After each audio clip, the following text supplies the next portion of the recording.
এই জায়গাটা সবাই চেনেন। এটা হলো ধানমন্ডি ইবনে সিনা। এখানে আসলে এটার ভিতর যদি ঢোকেন কেউ তাহলে বুঝতে পারবেন মৃত্যু মানুষের কত কাছে।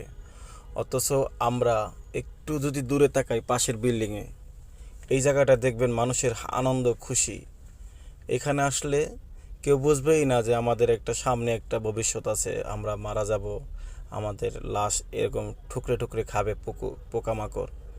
এটা কেউ অনুভব করে না, কিন্তু তার পাশেই হসপিটালে আসলে মানুষ বুঝতে পারে যে এই দিন আমারও আসবে একদিন, আমি এই দিনের সম্মুখীন হব।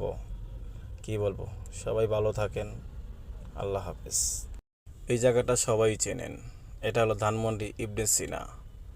এখানে আসলে এটার ভিতর যদি ঢোকেন কেউ তাহলে বুঝতে পারবেন মৃত্যু মানুষের কত কাছে। অথচ আমরা একটু যদি দূরে তাকাই পাশের বিল্ডিংয়ে, এই জায়গাটা দেখবেন মানুষের আনন্দ খুশি।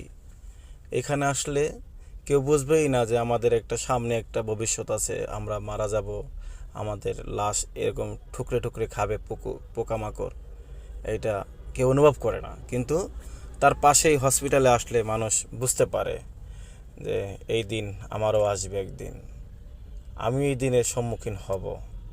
কি বলবো, সবাই ভালো থাকেন। আল্লাহ হাফেজ।